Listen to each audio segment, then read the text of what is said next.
De aquí en más y en los siguientes 30 minutos, Más que Vencedores. Más que Vencedores. Una palabra de fe que transformará tu vida.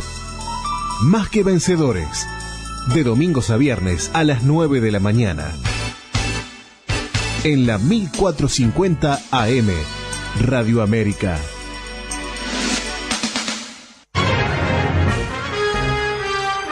Vida Abundante te invita a un nuevo encuentro. Reuniones martes y jueves a las 16 y los domingos a las 10:30 horas. Estamos en Cuareim, esquina San José, Teatro Metro. Serás muy bienvenido. Te esperamos.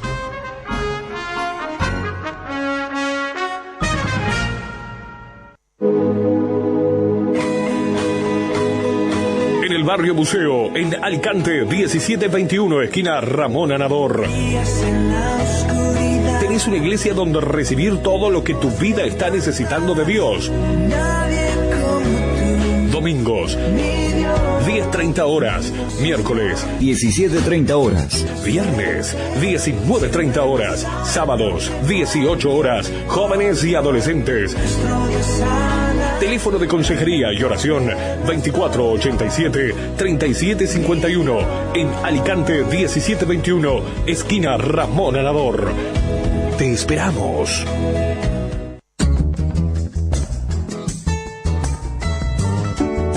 Estás escuchando Más que Vencedores por la 1450 AM. Ve pasar al maestro, a Jesús, y dice, ahí está, ese es el Cordero de Dios. Inmediatamente los dos discípulos no tuvieron más nada que preguntarle a Juan. Si mira el texto, no hay un paréntesis, no hay un detenimiento del tiempo, sino que inmediatamente ellos dejan de seguir a Juan y comienzan a seguir a Jesús. Esto es interesante, ¿por qué? Porque es muy importante lo que Juan les había enseñado durante todo ese periodo de tiempo de aprendizaje, en el tiempo que estaba él en la tierra ministrando acerca del ministerio de Jesús y de quién iba a ser el Mesías. Entonces inmediatamente él se los identifica, ellos ya sabían lo que tenían que hacer, porque ese es el Mesías, el Redentor del mundo, el Salvador de Israel. Así que ellos se van con Jesús. Uno era Andrés, el otro se supone que fue Juan, el hermano de Jacobo, el discípulo amado. Pero lo interesante que encontramos en este texto es la actitud de Andrés, por ejemplo. Andrés no se conformó con él conocer al Mesías. No se quedó él, ay, qué bien, conocí al Mesías, estoy con el Mesías, me quedo ahí donde él está, escucho sus palabras, como con él. No, fue a buscar a su hermano. Simón todavía no le conocía o no le seguía. Y le dice, ven, dice, y le trajo a Jesús. Hemos encontrado al Mesías y le trajo a Jesús. Es interesante esa actitud desprendida. Quizás a usted alguien le trajo a Jesús. Y recuerde a esa persona con gozo. Recuérdela con cariño.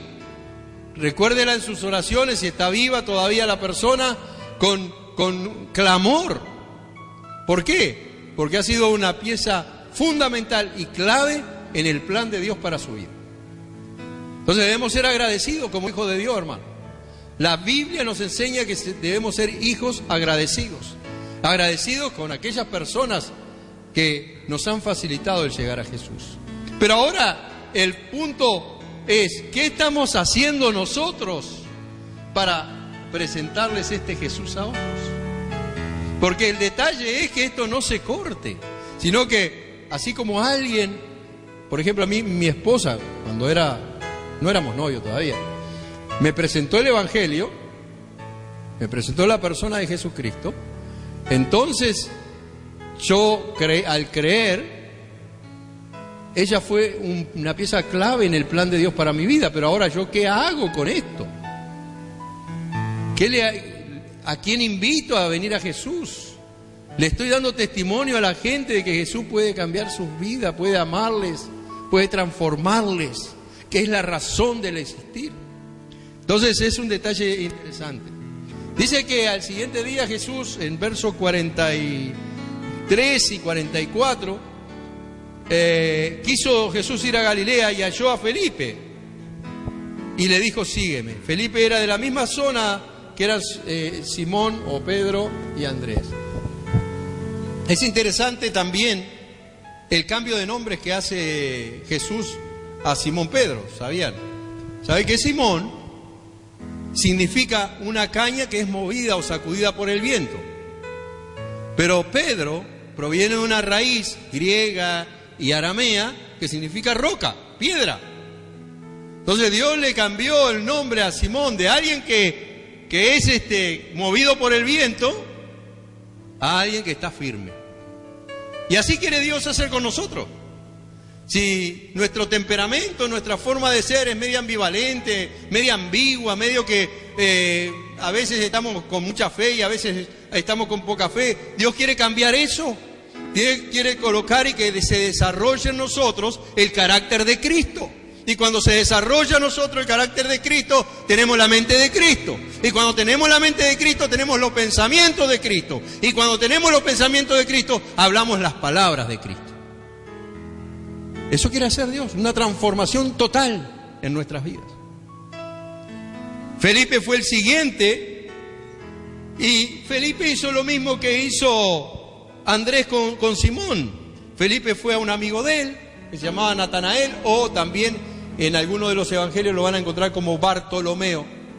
¿Sí? Después cuando hagamos la lista de los, si llegamos a hacer la lista de los 12 discípulos, ahí usted va a tener que discernir los nombres, porque a veces un discípulo aparece con un nombre y otro en un lado y con otro nombre en otro lado. En este caso, Natanael aparece como Natanael en Juan, pero en otro de los evangelios aparece como Bartolomeo. Es el mismo, ¿sí? Sucede que en aquellos tiempos las personas tenían dos nombres y se las conocía por los dos nombres. En algunos casos, como el apóstol Pablo, por ejemplo, tenía un nombre griego que era Saulo y tenía un nombre, tenía un nombre hebreo que era Saulo y tenía un nombre griego o romano, en este caso, que era Pablo. Pero entonces, el asunto es que no nos entreveremos, porque si no van a haber más de 12 discípulos, porque tienen más de un nombre. Entonces, usted en Juan, cuando está terminando el Evangelio, después que Jesús resucitó, el apóstol es Pedro. Sin embargo, Jesús lo trata de nuevo como ¿qué? Como Simón, hijo de Jonás. ¿Me amas? Entonces, el entendimiento que tenemos que tener con los nombres es que algunas personas son nombradas de una manera en un texto y otras con otro nombre en otro texto, y nosotros tenemos que identificar cuál es. Pero eso es fácil. Natanael, llamado también Bartolomé, Cristo lo declaró un israelita sin engaño. Versos 45 al 51, miremos un momento. Felipe le habló a Natanael, halló a Natanael y le dijo: hemos hallado a aquel de quien escribió Moisés en la ley, así como los profetas, a Jesús, el hijo de José, de Nazaret. Natanael le dijo: ¿de Nazaret puede salir algo de bueno? Le dijo Felipe: ven y ve. Cuando Jesús vio a Natanael que se le acercaba, dijo de él: he aquí un verdadero israelita en quien no hay engaño. Le dijo Natanael: ¿de dónde me conoces? Respondió Jesús y le dijo: antes que Felipe te llamara, cuando estabas debajo de la higuera te vi. Respondió Natanael y le dijo: Rabí, tú eres el Hijo de Dios, tú eres el Rey de Israel. Respondió Jesús y le dijo: porque te dije, te vi debajo de la higuera, ¿crees? Cosas mayores que estas verás. Amén. Este discípulo, Jesús lo identifica como un verdadero israelita. El doctor Samuel Pagán, que es un erudito bíblico y que ha escrito más de 50 libros de la historia bíblica y de distintos temas, hace una exégesis acerca de qué significa el estar debajo de la higuera. Y dice que un israelita, cuando decía me voy debajo de la higuera, no era dormir la siesta. Yo recuerdo que la primera vez que prediqué de esto, yo dije, porque Jesús lo vio cuando estaba durmiendo la siesta abajo de la higuera. Era muy nuevo, ¿no? Mi esposa, que ya era cristiana, me hacía del asiento. Así, yo decía, sí, estaba durmiendo. La cuestión es que no estaba durmiendo. Cuando un israelita decía, voy a ir debajo de la higuera, era que iba a meditar en las cosas de Dios. Iba a leer la ley, los profetas, iba a orar, iba a tener su tiempo con Dios. Entonces Natanael es catalogado por Jesús, primero, como un verdadero israelita. ¿Por qué? Porque es alguien que se dedica a la meditación de la palabra. Es alguien que busca entender lo que Dios tiene preparado para su pueblo en su tiempo.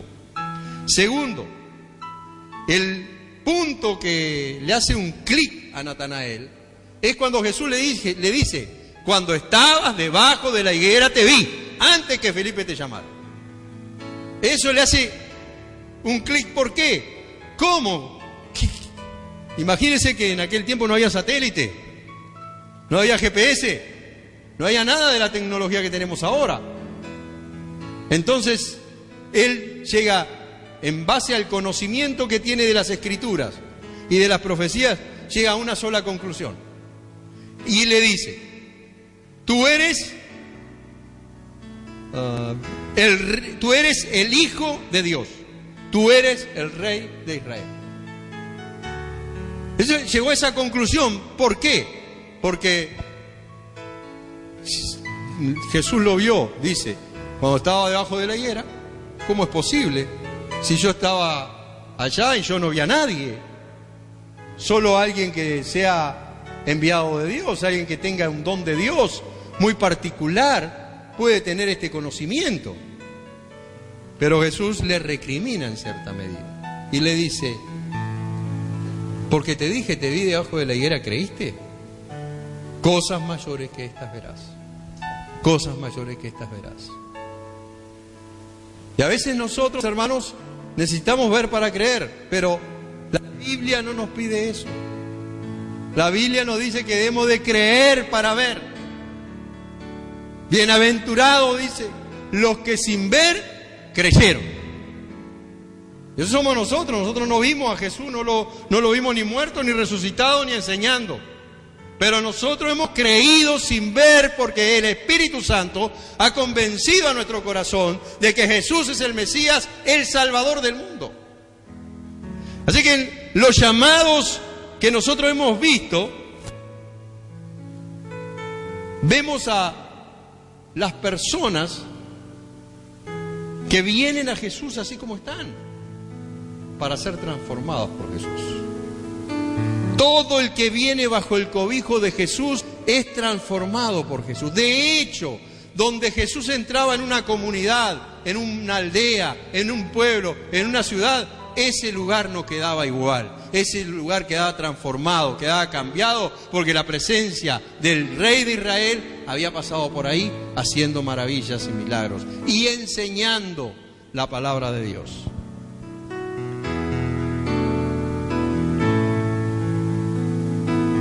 Lo que vamos a mirar ahora es algo que a muchos predicadores les apasiona, y es el primer milagro de Jesús.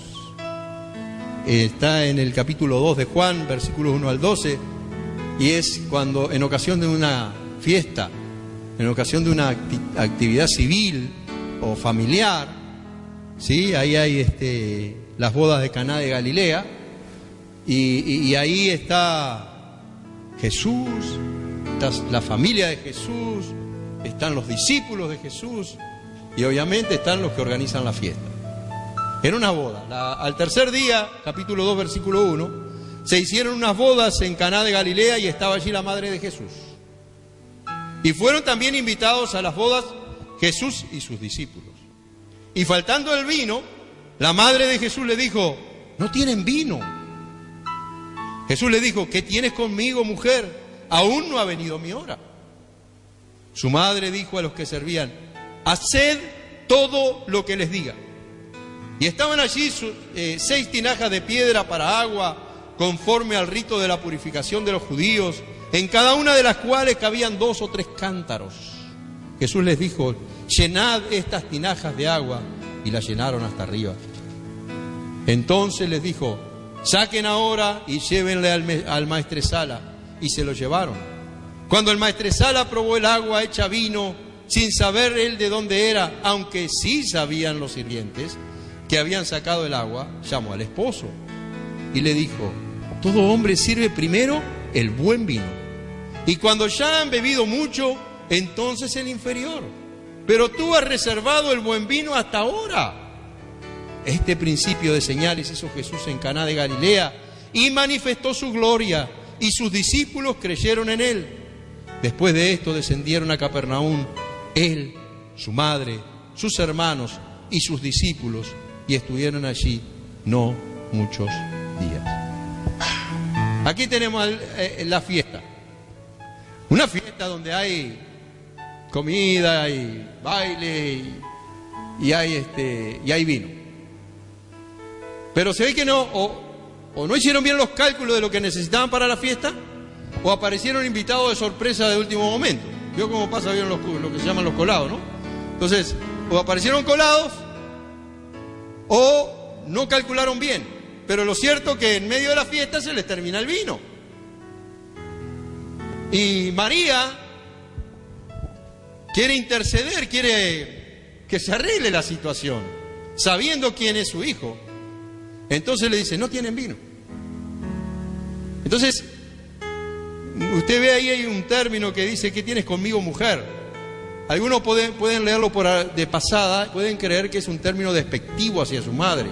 Y es todo lo opuesto.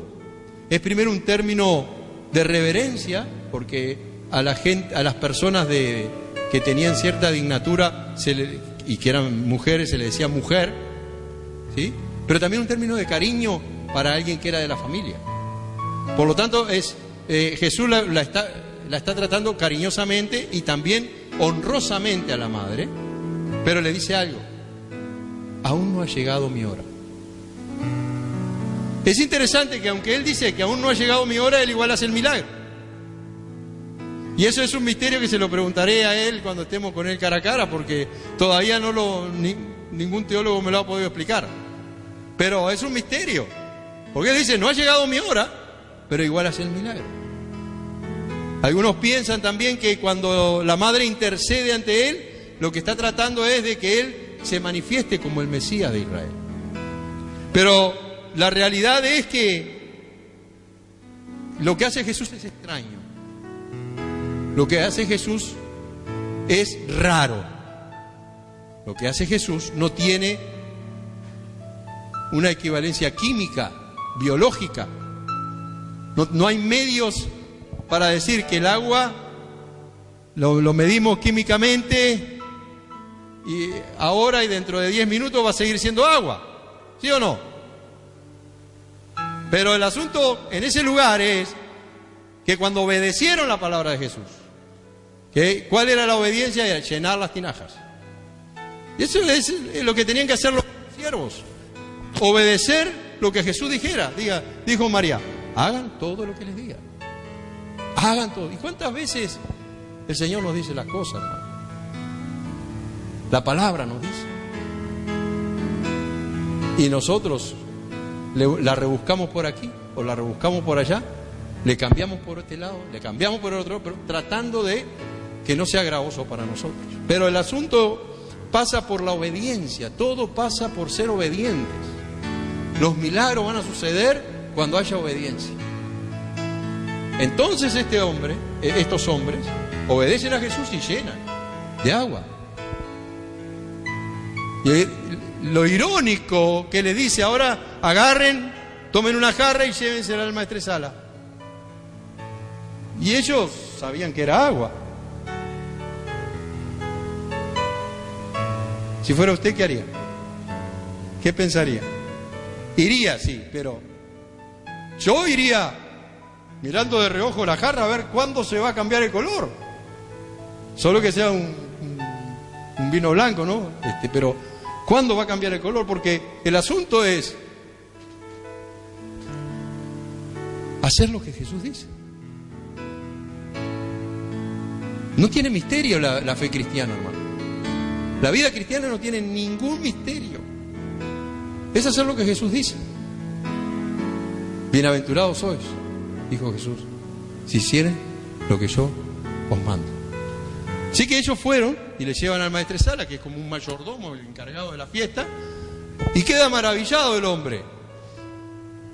Y llama al novio, al esposo, y le dice: acá hay algo que no entiendo.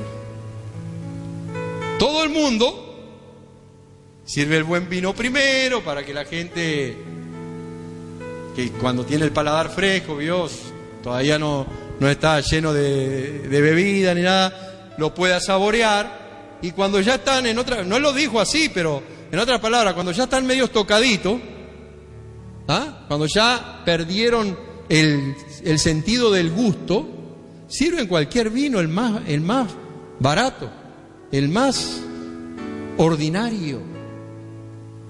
Y vos hiciste al revés, te has reservado el mejor vino para el final. ¿Sabe por qué? Porque lo que Dios hace siempre hace lo mejor. Dios no hace a media, Dios no hace ordinario, Dios hace lo mejor. Y lo que hizo fue el mejor vino. No importa lo que sea que haga Dios, lo hace siempre de primera categoría, de primera línea. Entonces, lo que dice la conclusión de este pasaje, en el verso 11, es que este principio de señales hizo Jesús allí en Caná de Galilea, pero con dos motivos. Uno, para manifestar su gloria, anticipadamente, digamos, ¿no? Porque es el primer milagro que está haciendo, es la primera señal. Ya ni siquiera prácticamente ha enseñado públicamente mucha cosa, pero va a manifestar su gloria. Pero segundo, y en particular, dice que luego de este milagro, sus discípulos creyeron en él. Y vuelvo a lo mismo, hermano, que hablé hace un ratito. Que Dios no nos encuentre que nosotros necesitemos ver milagros para creer en él. O sea, yo quiero ver milagros. ¿Cuántos quieren ver milagros? Pues yo veo milagros todos los días porque mi esposa se llama Milagro. Pero más allá de eso, yo quiero ver que el Señor obra maravillas. Lo quiero ver todo el tiempo. Pero para yo sostener mi fe y caminar en la vida cristiana, yo no necesito ver ningún milagro. No necesito verlo. Porque yo ya experimenté el mayor de los milagros en mi propia vida, que fue cuando Cristo vino a mi corazón y redimió mi alma del pecado y me reveló y se mostró a mi vida que Él era mi único Salvador. Ese es el único milagro que yo necesito. Después los otros, bueno, vendrán o no vendrán, pero no los necesito para creer en Él. Y usted no debería necesitarlos tampoco. En la clase pasada hablamos cuando Jesús tenía 12 años, ¿se acuerdan? Hablamos que se quedó allá en Jerusalén, fue a la Pascua. Como tenía 12 años, él ya estaba obligado por la ley a asistir a las fiestas anuales, y entre ellas estaba la Pascua. Así que ahora ya es un hombre grande y ya es un maestro que tiene seguidores y asiste a la Pascua en Jerusalén. Eso lo vamos a ver del verso 13 al 25 del capítulo 2. 2 del 13 al 25 dice así, hermano. Estaba cerca la Pascua de los judíos y subió Jesús a Jerusalén y halló en el templo a los que vendían bueyes, ovejas y palomas y a los cambistas allí sentados, y haciendo un azote de cuerdas echó fuera del templo a todos, y las ovejas y los bueyes, y esparció las monedas de los cambistas, y volcó las mesas, y dijo a los que vendían palomas: quitad de aquí esto, y no hagáis de la casa de mi Padre casa de mercadeo. Entonces se acordaron sus discípulos que está escrito en el libro de los Salmos: el celo de tu casa me consume. Salmo 69:9. Y los judíos respondieron y le dijeron: ¿qué señal nos muestras ya que haces esto? Respondió Jesús y les dijo, destruid este templo y en 3 días lo levantaré. Dijeron luego los judíos, en 46 años fue edificado este templo y tú en 3 días lo levantarás. Mas él hablaba del templo de su cuerpo. Por tanto, cuando resucitó de entre los muertos, sus discípulos se acordaron que había dicho esto y creyeron la escritura y la palabra que Jesús había dicho. Estando en Jerusalén en la fiesta de la Pascua, muchos creyeron en su nombre, viendo las señales que hacía. Pero Jesús mismo no se fiaba de ellos porque conocía a todos y no tenía necesidad de que nadie le diese testimonio del hombre, pues él sabía lo que había en el hombre. La Pascua. La Pascua se celebraba en conmemoración a la liberación del pueblo de Israel de Egipto, de 400 y algo de años de esclavitud o de opresión en Egipto. Entonces Dios les dio la fiesta de la Pascua como celebración o como conmemoración a su pueblo para que recordaran en sus generaciones cómo Dios los había liberado. En ese tiempo, los hombres mayores de 12 años tenían la obligación de asistir a 3 fiestas anuales a Jerusalén. Una era la fiesta de la Pascua que les acabo de hablar. La otra era Pentecostés, que conmemoraba el levantamiento de las cosechas, ¿sí? La fiesta de las cosechas, pero también tenía una celebración espiritual. También conmemoraba cuando Dios les dio las tablas de la ley a Moisés en el monte de Sinaí. Y por último, la fiesta de los tabernáculos. Esta ida a Jerusalén era una vez en la vida, por lo menos, ¿sí? Una vez en la vida, no era que tenían que ir todos los años, sino que era por lo menos una vez en la vida.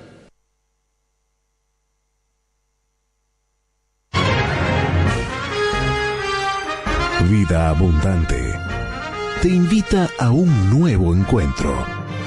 Reuniones martes y jueves a las 16 y los domingos a las 10:30 horas. Estamos en Cuareim, esquina San José, Teatro Metro. Serás muy bienvenido.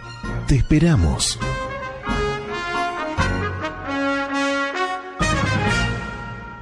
Vos también podés ser parte de esta obra a través de la cuenta HabitatNet número 3195 para que la palabra de Dios no se detenga.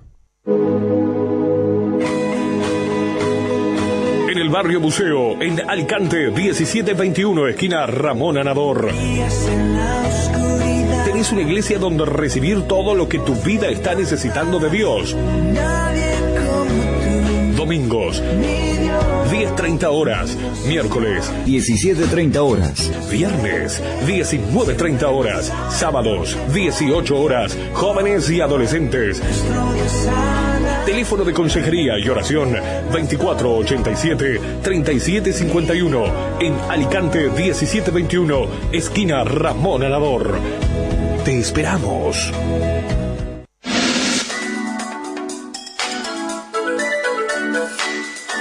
Hasta aquí hemos llegado. Nos encontramos de domingos a viernes de 9 a 9:30. Más que vencedores.